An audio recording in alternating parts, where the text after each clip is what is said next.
All right. Hello, everybody. Hope you all are doing well.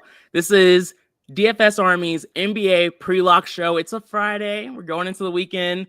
We're here to answer your questions. We'll also go game by game and just kind of talk through some of the changes that we're making in the domination station. Brandon, the one and only B-Dub, is sharing his screen today, so he'll be the one showing you what he's doing. Are you 20 maxing today, Brandon, or what are you doing? I'm doing 150 tonight. 150. All right, sweet. So we'll talk through what both of our strategies are, and then if you all ask questions at the right time, we'll answer them. If not, we'll save them for the end. So we'll go ahead and jump into everything. We'll start off with this Clippers game. Clippers going up against the Hornets. Not a ton of injury news here. Nicholas Batum is questionable. He has an illness. I think he'll probably play. I don't really care either way. Chris Dunn is out. PJ Tucker's been out. Nothing really new here. But soft matchup going up against the Hornets. Are you looking at any of the Clippers and who's standing out? Yep, a couple people. First, I'll say this is probably the grossest game on the slate. Yeah. But there are a couple pieces I wanted to take a shot on this side of the ball. So, first one is Kawhi Leonard. He's just too cheap in the 6K range. I know his minutes are a bit concerning, but Ty Lue did say he's going to gradually increase his time over each game. But there is a high chance they blow Charlotte out. So this might not be the spot, but with it being such a soft spot, he can do a lot of damage in 30 minutes or close to 30 minutes. So I'm willing to take a shot on him at 4% ownership. Yeah. And then Zubac at 2% ownership against his team. Like, I don't know how many times we got to continue to say it. Like, it was a couple slates ago when the Lakers were playing this team and AD was like 7%. I'm like, what are y'all doing? Like, I'm not complaining because we benefited from that, but love to I see feel it. like, I mean, he's not AD level, of course, but he's been playing really well. So far, I think last two games he scored over 50 DraftKings points, 2% ownership against this team. Easy 10% min for me. So yeah. And you're seeing the low ownership on Zubac because he's a little pricey. 7,500 isn't cheap for a center on this slate. A lot of the chalk and a lot of guys are playing down at center today. And so just paying up, you don't even really need a ton of leverage plays on this slate because you're already getting different just by playing a guy like Zubac or paying up at center in general, whether that be some of the other guys we'll talk about who are also pricey. So I like that for sure. For me, when it comes to the Clippers, I'm picking on the Hornets today. This game is ugly. You don't want to focus on it too much, but just one or two pieces is enough for me here. I'm with you on Zubac. I only have a 5% min on Kawhi just because I don't trust the minute situation enough, but I do think this is a spot you might want to get a little early on. So I don't hate like that 10% min there. And then I have a like on Norman Powell, a like on Derrick Jones Jr., just because I do think they're also viable one-off plays here, but they're not showing up in my 150 lines. Let me double check that though. We have Zubac showing up a little bit. Kawhi, Kevin Porter Jr. showing up in about 5% of my lines. I wouldn't force that though. Derrick Jones Jr. showing up in about 3% of my lines with that like, and that's about it. So again, not a game we're trying to prioritize here. These are nowhere close to core plays, but I'm comfortable with a sprinkle. Next up, we have the even uglier side of this game. The Hornets going up against the Clippers. The Hornets have a shit ton of people out. That's really all you need to know. But everyone here still kind of sucks, and they still have a tough matchup against the Clippers. It looks like you're not excited about the Hornets at all.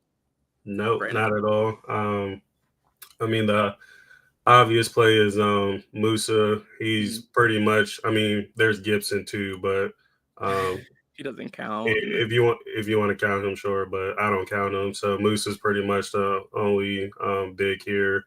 4,200. He's still a bit scary, and there is a road to where he is a chalk bust tonight. But when the scenario is right, I'm just gonna eat it. So yeah, Mark Williams is out. I guess that is worth talking about. That's why Diabate is like the chalk of the slate.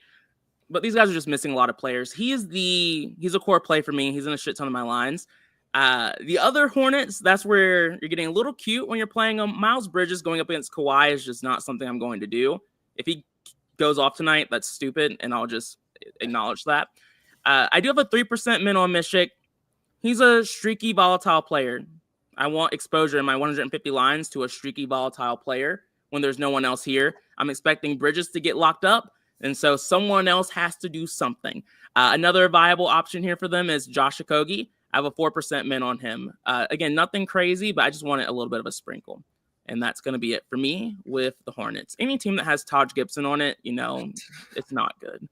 Moving forward, we have the Dallas Mavericks going up against the Detroit Pistons. The Mavericks have a few injuries still. Luka's still not here. Dwight Powell's out. Dante Exum is questionable. Did we get an update on that? Don't think so. Yeah, so he's still questionable. No, we just got it like 5 minutes ago. Is he in or out? He's in. He's in. Okay, cool. So limited with him to 15 minutes. Yeah. Limited for 15 minutes. Okay. All right. Well, so that's pretty much where we're at from injury news. Matchup against the Pistons, pretty neutral. Not one I get overly excited about, but the total's decent here. All of the rest of these game totals are pretty high, and this is still the lowest total out of this group. But who are you looking at here for Dallas? Daniel Gafford for sure. I mean, you look at his price and your first instinct is like, I'm not playing Gafford at 7,400, but he's just been really solid since Lively's been out. I feel like he's trying to solidify his role even when Lively comes back. I'm sure they'll go back to splitting their minutes, but he's just been playing really well, double opportunity here, and he's been racking up blocks too, so I like him quite a bit tonight. And then PJ Washington is another guy who's been really solid since Luke has been out. He's a bit more pricier than I would like him. I like him more in that 6K range, but he's another guy with 50-point upside in this spot. And then I considered Kyrie as well, but I'd rather pay 200 more for Dame, and Kyrie just hasn't been as consistent, and we haven't seen like that upside that we've used to see from him. So I'm not opposed if you want to take a shot on him at that ownership, but I just like other guards around his price range. Yep. Rodney, what's up, fam? Jay, sick man, let's crush. Agreed. Cujo, evening man. Thomas, hope you're doing well. John said, what's going on, fam? Let's get it. Jose, what's up? Said Josiah, my one and only lineup is pretty much locked in. I just have a center to get, but I don't know which one. Zubac, Gafford, Porzingis, Podol, or Duran. Can you pick one for me? It's Zubac for me, but Gafford's a close second. What do you think, Brandon? Do you agree? Or would you go Gafford? Yeah, it's just because of that ownership is so enticing at 2%. Like the leverage you would get there is crazy. So I lean Zubac as well. Yeah, sweet. Carmen, good to see you. And then John said, definitely not playing Mishik. He burns me every time I play him. I will get different elsewhere. That's a very logical take. You don't need to force exposure to that low total game. I just like to get weird. All right. For me, when it comes to Dallas, I am right there with you. I have a 10% min on PJ Washington. He's just a player I need to see in my lines tonight. I have a like on Daniel Gafford, and he is showing up. Ooh, now he's below field weight. So I'm going to put a 10% min on him as well. And then I have a like on Klay Thompson and a like on Quentin Grimes. They're just players who stood out for me in the sim model a little bit.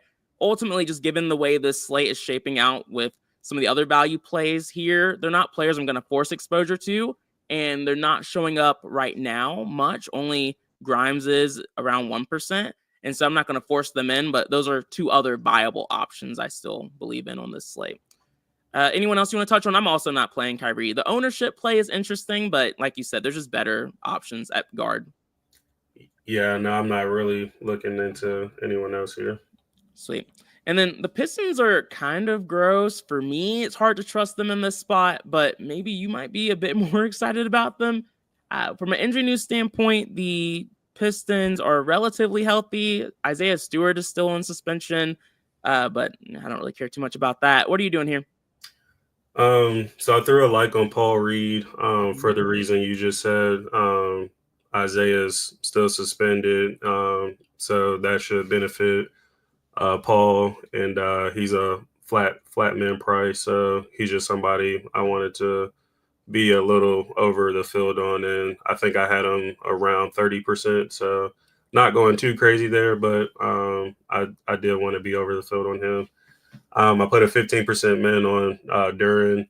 When he keeps his hands to himself, he's a really solid player. So even though Gafford has been improving, the Mavs is always a team where I kind of like to pick on down low. So I think this is a spot where Duran can do really well.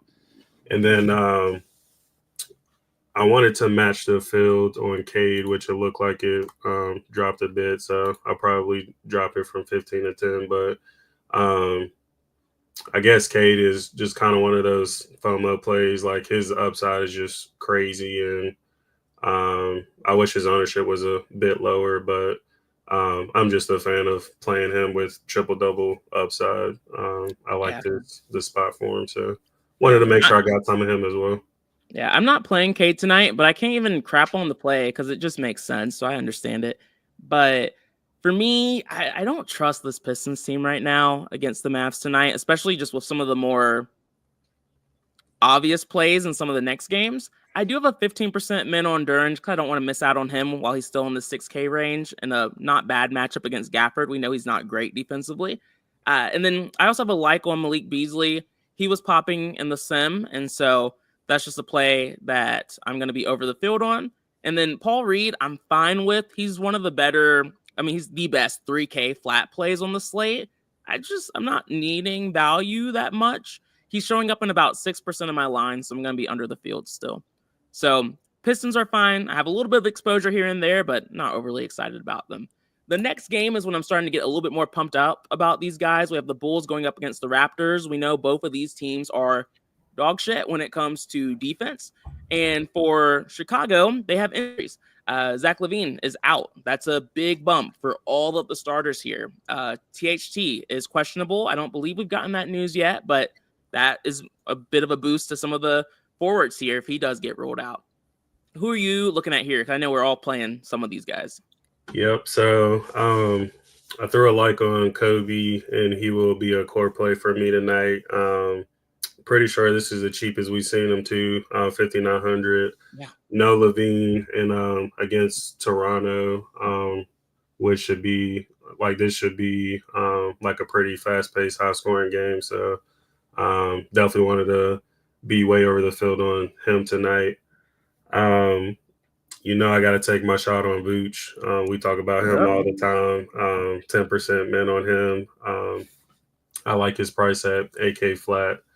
And then Giddey, he's a bit more scarier of a play for me, but just for the reasons I said, it's a fast-paced, potential high-scoring game. We know his potential upside, so 3% ownership. That's just somewhere I wanted to try to get leverage on tonight. Yeah, this Bulls team's interesting with Zach LaVine out and THT questionable. From a usage rate standpoint, when LaVine's out, Lonzo Ball actually sees the highest increase in usage at 4.6%.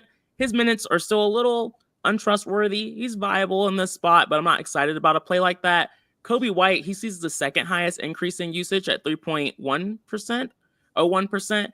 And that's a play that I'm actually excited about. He's chalk on the slate, but for good reason, especially in a soft matchup against the Raptors. So like you said, Brandon, he's going to be a core play for me and someone that I'm looking to prioritize on this slate. Outside of that, Lonzo, he is showing up a little bit for me, but he's 12%, or he should be 12% owned tonight. I'm going to be under the field there. I just can't force exposure to a player that I don't trust. I like Giddey in this spot. I'm not going to have more than like 5%, but at 3% ownership and a really good game environment, and without LaVine, we've seen Giddey crushing these spots before, so I like him a good bit. I'm actually going to put a 10% min on him because he's growing on me as we talk more about it.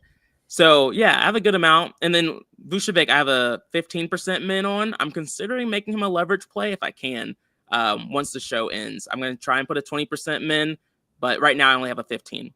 But yeah, that's everyone. Anyone else you think we should talk about? I think we've touched on a few of these guys. Some of the other guys getting ownership are like Patrick Williams, or AO. Did you give them any thought? Yeah, I was gonna mention Patrick Williams. I didn't do anything to him, but I think I was around 20% on him. He's just another cheaper guy you can mix in who should see close to 30 minutes, and it's a good spot for him too. So I'm not like overly excited about him, but I'm definitely okay with him in lines just to make things work. Yeah, I have 4% Patrick Williams, and I'm also not going to do anything to him. We'll just kind of see how that goes. But I know we're both just going to continue to rerun. Yep. Next up, we have the Raptors going up against the Bulls. For the Raptors, they are looking relatively questionable. Emmanuel Quickly is questionable. Grady Dick is questionable. Those are two big injuries. It looks like so Emmanuel Quickly is going to play, but he has a minutes limit is what we just got. So that makes the situation a little bit less exciting, but it's still a boost to Barrett and Barnes, and really just all the starters in general.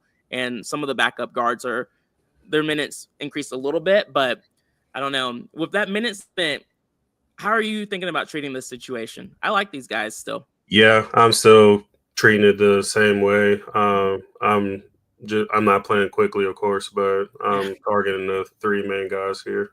Yeah. So Podol, you really don't have to do anything to him. I just put a 20% min just to make sure he doesn't fall below that, especially with some of the value we have at center. So I am slightly above that. I think I was like around somewhere between 25 and 30%.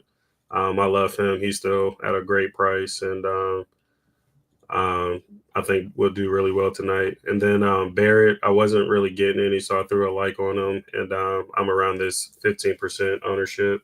And then Scotty is kind of another FOMO play. We know he has 60-point upside. He hasn't really shown that off too much, but just due to the environment, I wanted to make sure I had some at least. Yeah, Samato likes him a little bit too. John, any love for Bruce Brown? We don't talk about Bruce Brown anymore, John. He's in the past. We think about the Nuggets and we smile, and that's it. You just got to move on. For me, though, with the Raptors, I like a lot of what you said. This is a team I want to make sure I force exposure to, not to try and one-up you, but I have a 25% min on Jakob Poeltl and a like. I believe I have a like on him because the sim model liked him as well. And I'm really trying to prioritize Zubac and Jakob Poeltl and Vucevic as just kind of a way to get different by not paying up too high with like Jokic and Wembanyama, but also just kind of not paying all the way down all the time with some of the other cheapies. So it's just a way of getting a little bit different for me, even though Jakob Poeltl's seeing decent ownership, which is fine, I guess. And then Scotty Barnes, I have a like on. I have a 10% min on him there. What are you doing with RJ? I didn't put him in. I just threw a like on him, and that was getting me like 13%. So I just wanted some exposure to him. Nothing too crazy. Yeah, right now I have 1%. Yep, that's where I was at before I threw the like on him. Don't love that. What about Grady? You do anything with him? Nope. Let me see if he's showing up. Nope, no Grady. Okay, I'm not going to force Grady. I'm not going to force RJ either. I'm just going to keep my Jakob Poeltl forced exposure and Scotty Barnes forced exposure. Those are the two I feel the best about. And I'm going to increase Scotty Barnes to 15% to really just kind of double down on it and make it a bit more of a leverage play. Because, I just like that. Good game environment, so one we're trying to force exposure to. Next up, we have the Nuggets going up against the 76ers. The 76ers team is a bit of a joke right now, but the Nuggets are coming together. They're relatively healthy here. Let me see if we're missing any news. Nope, yeah, they're pretty much healthy. Going up against this broken Philadelphia team. Who are you looking at here? So the obvious Aaron Gordon, huge chalk on the slate, 4,400. He's finally back in the starting line, so hard not to go there. He's not the most, or he's not the safest play. His floor is pretty gross, but we don't have many 4,400 plays who will see 30 minutes. So, and it is against the Sixers, who's struggling kind of down low. So I do think he can pay this price off tonight. Then there's Jokic. So I'll put a 15% min on him. I'm just because he's Jokic, he can drop 100 points any given night. So he's just one of those guys I play no matter what. And then Jamal Murray, I put a 15% min on. He's just in really good form, 50-point upside. I still like his price quite a bit. So wanted to make sure I had my exposure to him as well. And then I have some Westbrook showing a little bit. I think I'm slightly under. I'm not going to do anything to him. And then I think I had like a little bit of Peyton Watson too, but he's not a play I'm too excited about. Brady, you're started off really strong. I'm like, I'm on board, man. I'm liking this. And then like you just kept going on. It's getting worse and worse and worse. But wait, let me see. Okay, I have some Peyton Watson's showing up too. So I guess that's not wild. And I have a little bit of Westbrook too. So I mean, you're not wrong. Westbrook's been good. And so yeah, no, I hear you. For me, I'm not too far off from you. I have a 15% min on Jokic and a like, and he's showing up right at that 15%. No more, no less. We'll see if that changes in the future. Jamal Murray, I have a like on.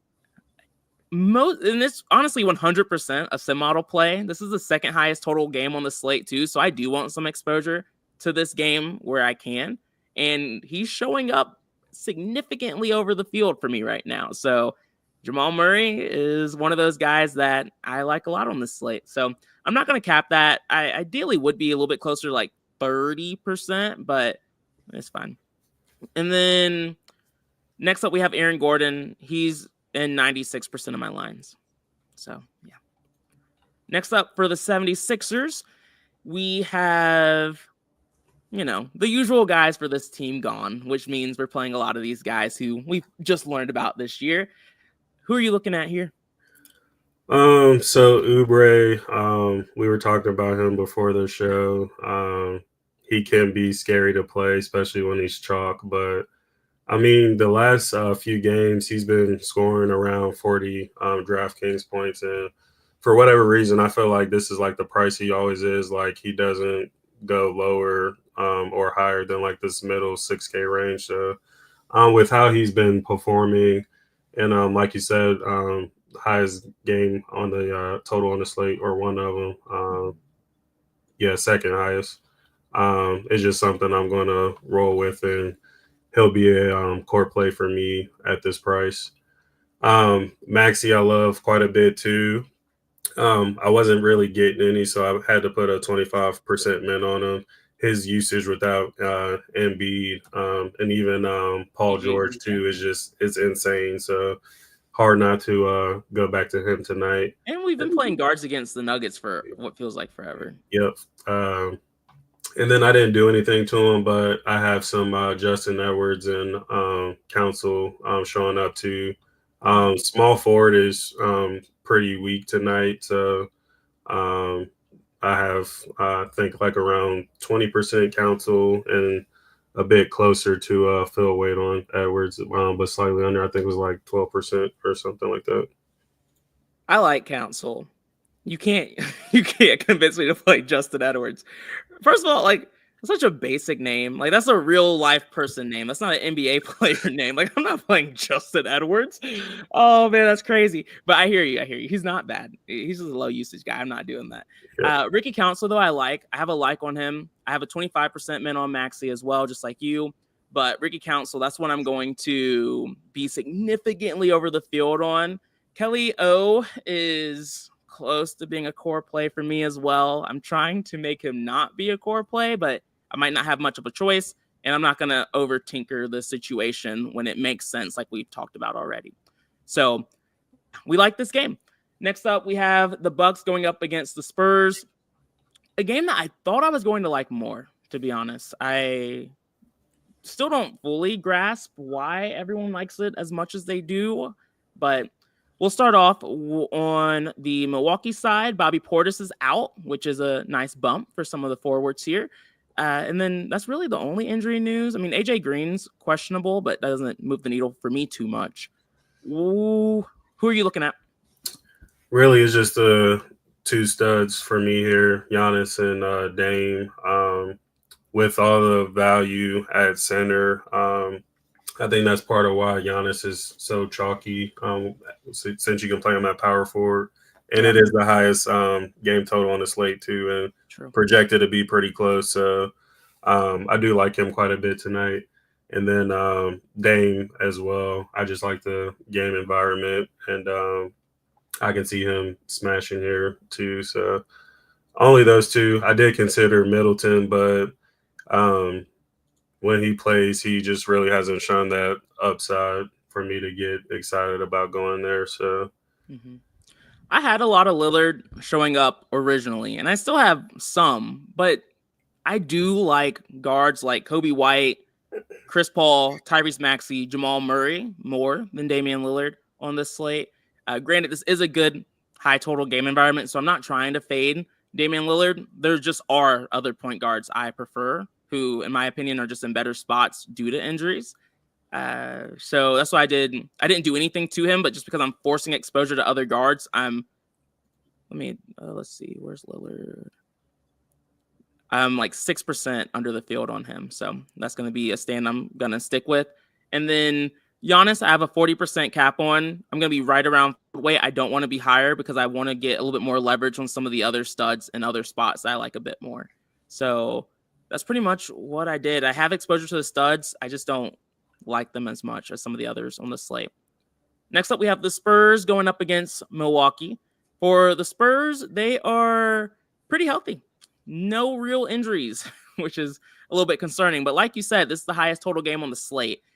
Pretty nice matchup here. Fast-paced game going up against Milwaukee. Did anyone stand out for you on the Spurs side of things? Yep, I like quite a few guys here, actually. I'll start with the men's I put on. So I put a 15% men on Castle and 10% men on CP3. I just like playing guards against the Bucks, and they both Castle has been playing really well the last couple games, and Paul is usually hit or miss, but as long as his game stays close, he's somebody I can see potentially getting a double-double because he can. We know he can rack up on assists, and then Wemby, he kind of like Jokic. I mean, he's not quite on Jokic's level, but this kind of game environment, he's just somebody I feel like you have to have with his upside. So those are the three guys I forced in, and then DS was giving me a decent amount of Vassell because again, small forward is kind of weak tonight, so I have a lot of him at that position. He's still a decent price, 6,100. And then I had a little bit of Keldon Johnson too. I'd be completely fine if he didn't show up as well, but I'm not gonna X him out either. So yeah, that's so real. I related to that so much. I was like, yeah, Keldon Johnson's showing up a little bit, but don't love it. I'm with you. I like the Spurs team right now against Milwaukee. I have a 15% min on Castle as well. Also a bit of a sim model play. That was pretty strong. I have a 10% min on Wemby too.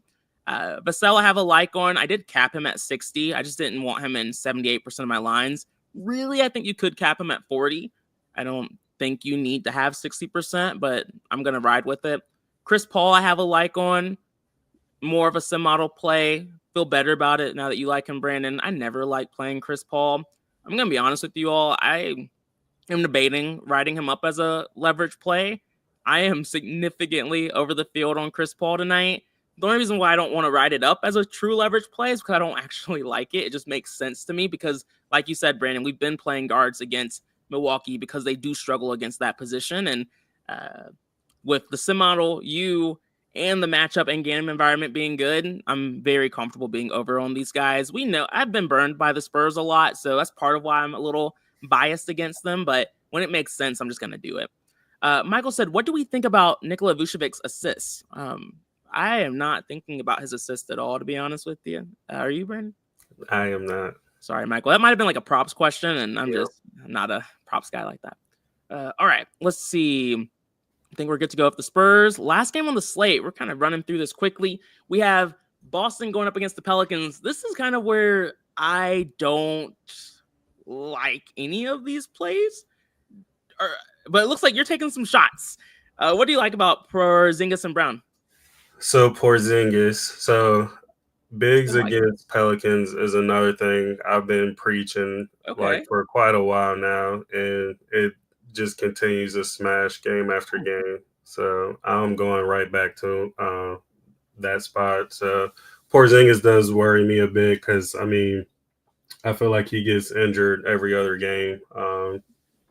He's been playing a little more consistently lately, but I think he just had like a 60 something point game last time out too. So willing to take a risk there. I don't like the spread, but the spot is just too good for me to ignore.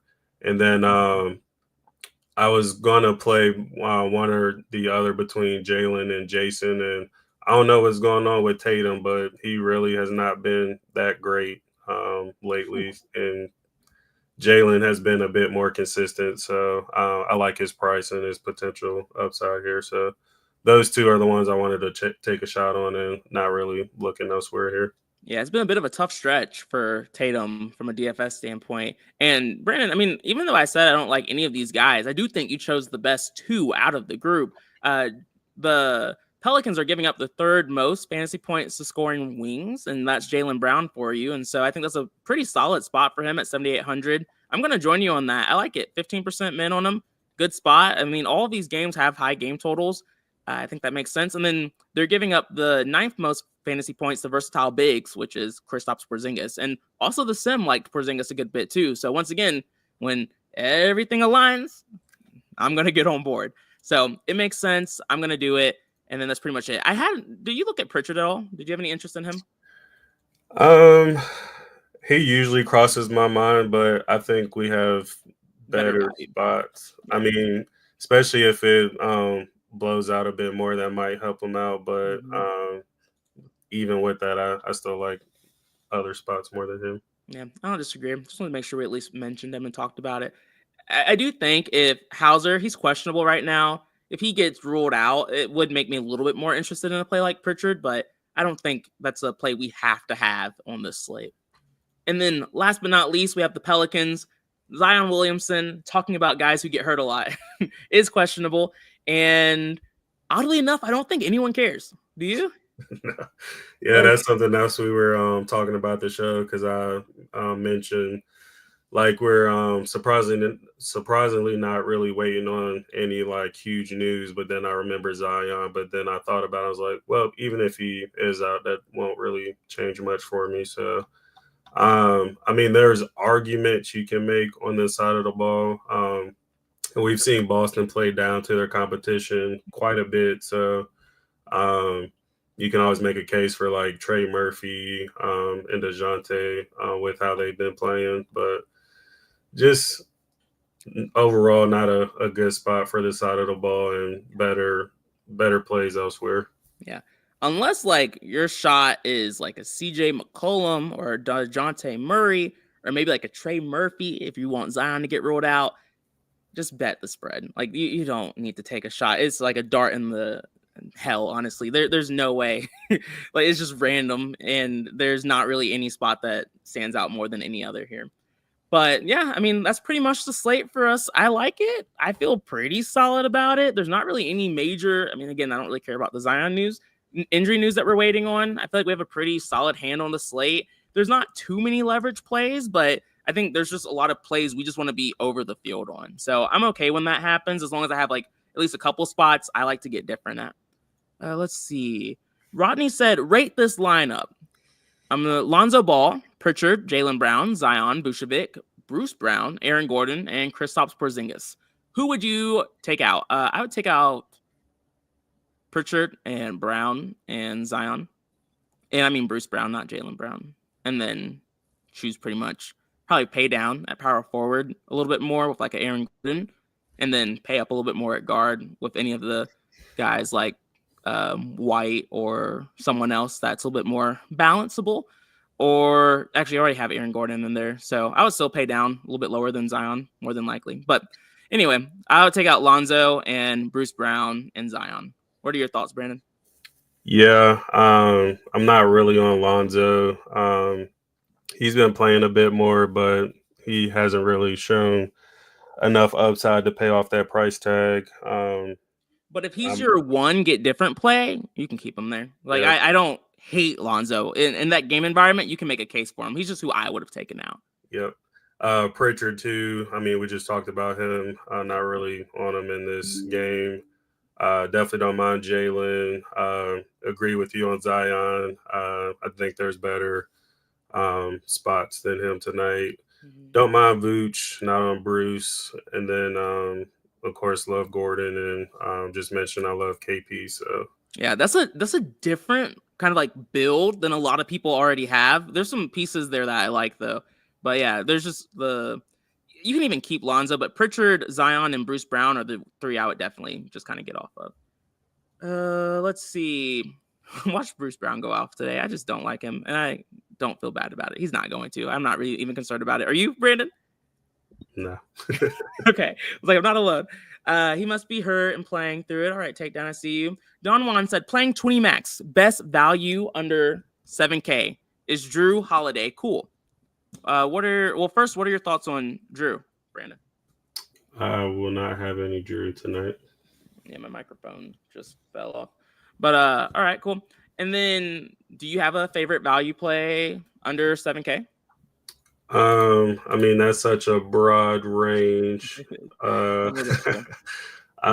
mean, I feel like you have to say Aaron Gordon or Musa if we're talking about value. But again, we could mention Kobe too at 5,900. It's just such a broad range. Yeah. I mean, 7K is not that much of a value. It's still paying up a little bit to some extent. It's more of like a mid-range play. So there's a ton of guys below 7K that are really good on this slate. All right, y'all. So I think we can probably call this a slate unless we get a few more questions. I will be in the office next Monday and Tuesday, but the game plan for now is to be back live next Wednesday, Thursday, and Friday. Now that NFL is basically over, to kind of get a good run going for NBA. And so I wish you all nothing but the best tonight. Hopefully we're all celebrating. Oh, Don Juan, I saw your question in time. Okay. You meant below 6K. All right, we'll look at it for you. Below 6K, I think Chris Paul is a really good viable option there. We mentioned Castle at 5,200. I like him a lot. I think those are probably the two. And then I know you already mentioned Gordon as well, Brandon. I think those are probably my top three. And then you can add in Council and Diabate as well. Who? Kobe White. Oh, yeah. And, well, Kobe, isn't he a little bit more? 59. Oh, 59, yeah. Kobe White is my favorite one of the group right there. But obviously, just because someone's my favorite doesn't mean it's going to work out, to be honest. But, all right, cool. Brandon, anything else you want to mention before we go our separate ways for a little bit? Nope, I'm good. All right. Good luck, y'all. Celebrate in the Discord. See y'all next week. Bye.